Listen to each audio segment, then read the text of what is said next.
Good morning to all and welcome again in our online classes. आज की इस history की ऑनलाइन क्लास में हम बहुत ही ज़्यादा इंटरेस्टिंग और इम्पॉर्टेंट टॉपिक पढ़ेंगे, उसको कवर करेंगे, जिसका नाम है मुस्लिम लीग का क़याम, जो 1906 में हुआ था।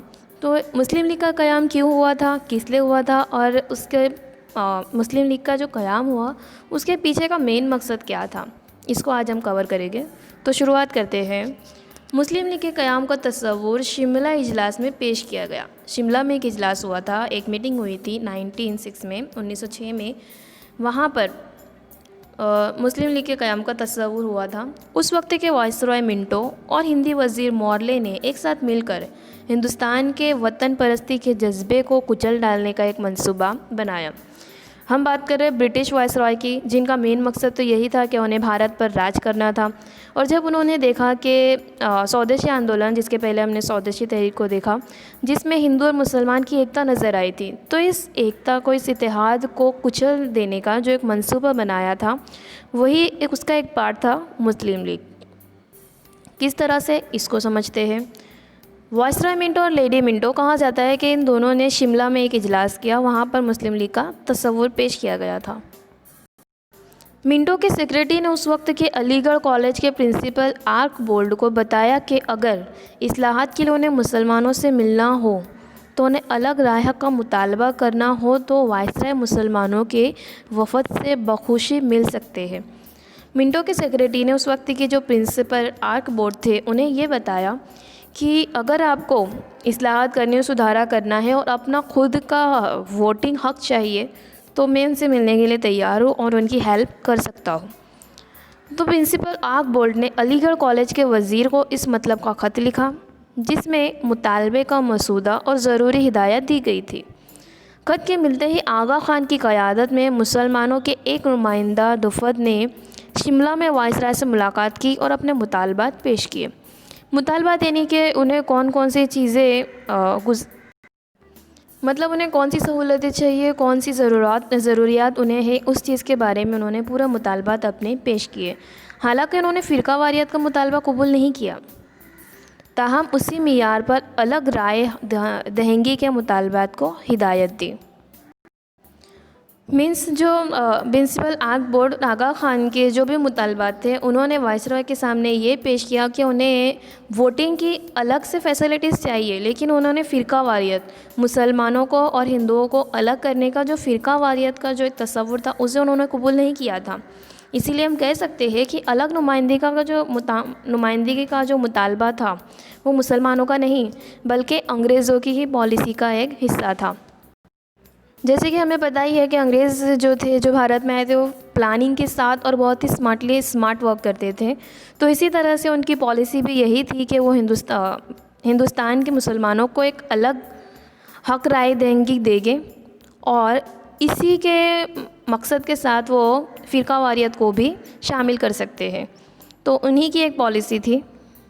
तो मिंटो की पॉलिसी के मुताबिक उसने बज़ाते खुद मुसलमानों की मुआवनकार बनने की पॉलिसी की इब्तिदा शुरू की।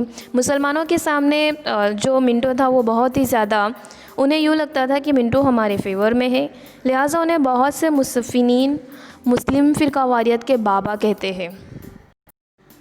वाइसरॉय मिंटो को बहुत सब फ़िरकावारियत के बाबा कहा जाता है। किसी ने तो यहाँ तक लिखा है कि पाकिस्तान का असली खालिक मोहम्मद अली जिन्ना या रहमतुल्लाह नहीं है, बल्कि मिंटो ही है, क्योंकि मिंटो की जो मुस्लिम लीग के क़याम का जो तस्वुर था, उसी के बाद फ़िरकावारियत का जो बीज है वो ज़्यादा बढ़ने लगा।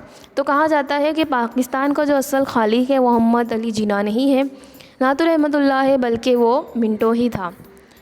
मुसलमानों की एक अलग तंजीम की तश्कील करने के लिए मुसलमानों को एक ग्रुप को समझाने में अंग्रेज़ कामयाब हो गए। अंग्रेज़ों की जो पॉलिसी थी कि मुसलमानों को एक अलग से प्राइवेसी, मतलब एक अलग फैक्टर दिया जाए, वोटिंग का हक़ उनको दिया जाए, तो ये चीज़ मुसलमानों के ज़रिए उन्हें तो सिर्फ़ अपना हक़ पूरा करना था, और इस तरह से वो मुसलमानों को एक अलग तंजीम की तश्कील करने में कारामद साबित हो गए। नतीजतन मुस्लिम लीग का क़याम हुआ। इस तरह से 1906 में मुस्लिम लीग का क़याम हुआ। इस तंजीम के क़याम में मुसलमानों के कायद आगा खान, ढाका के नवाब सलीमुल्लाह खान, वाइसराय मिंटो, उनके ज़ाती वज़ीर डनलॉप स्मिथ ने अहम किरदार अदा किया। कराची के मुकाम पर 1907 में इसका तफसीली दस्तूर बनाया गया। लाहौर इजलास में इस दस्तूर को मंजूर किया गया और इसके साथ ही अकील भारतीय मुस्लिम लीग की बुनियाद भी डाली गई। मुस्लिम बरादरान कांग्रेस के सालाना इजलास में हाजिर ना रहे, इसलिए कांग्रेस के इजलास के अय्याम में ही मुस्लिम लीग का सालाना इजलास मुनक्कद किया जाने लगा। तो इस तरह से कुछ मौलवी मिंटो और लेडी मिंटो के ज़रिए मुस्लिम लीग का क़याम किया गया। अब मुस्लिम लीग के क़याम के बाद जो था वो देखा जाए तो इनडायरेक्टली फ़िरका वारियत का एक बीज मुसलमानों अंग्रेज़ों की पॉलिसी के ज़रिए यहाँ पर बढ़ा दिया गया था। नेक्स्ट टॉपिक की ओर चलते हुए जो है कांग्रेस की तकसीम, सूरत 1907 में जो कांग्रेस हमने देखा था उसकी जो पहले के टॉपिक में हमने उसको कवर किया था, कांग्रेस की तकसीम किस तरह से हुई और क्यों हुई उसको समझते हैं। हिंदी राष्ट्रीय महासभा के मुनक्कद करदा इजलास में जो 1905 और 1906 में एक इजलास हुआ था, उसमें इंतहा पसंदाना और रवादाराना पार्टियों के दरमियान इख्तलाफ राय मुसलसल बढ़ती जा रही थी। हमने देखा कि दो टाइप के लोग नज़र आने लगे थे हमें हिंदी राष्ट्रीय महासभा में, इंतहा पसंदाना और रवादाराना। इंतहा पसंदाना जो जद्दोजहद गुस्से के ज़रिए अपनी बात मनवाना जानते थे, और रवादाराना जो कानून के मुताबिक थोड़े आराम से नरमी से अपनी बात को मनवाना चाहते थे। दोनों के जो मेंटालिटी अलग होने की वजह से उनमें इख्तलाफ बढ़ता जा रहा था। और इन हालात में 1906 के इजलास में इंतहा पसंदों ने बाल गंगाधर तिलक का नाम पेश किया, जबकि नरमरो तबके ने दादा भाई नौरोजी का नाम बतौर सदर पेश किया और ज़िद की। इस तरह से नर्म दल और गर्म दल में दोनों के बीच में जो इख्तलाफ था वो बहुत ही ज़्यादा बढ़ता जा रहा था। सदर कौन बनेगा, इंतहा पसंद बाल गंगाधर तिलक का नाम पेश कर रहे थे, और सेम वे इस तरह से शिद्दत पसंद महासभा से अलग हो गए और कांग्रेस इंतहा पसंद और अमन पसंद, मतलब इंतहा पसंद और रवादाराना पसंद, इस तरह से दो हिस्सों में कांग्रेस तकसीम हो गई। तो इस तरह से मुस्लिम लीग के क़याम के बाद कांग्रेस की भी तकसीम हुई सूरत में जो इजलास हुआ था 1907 में। तो इस टॉपिक को पेज नंबर 61 और 62 पर आपकी बुक में है, इसको पढ़िए और समझिए। Thank you.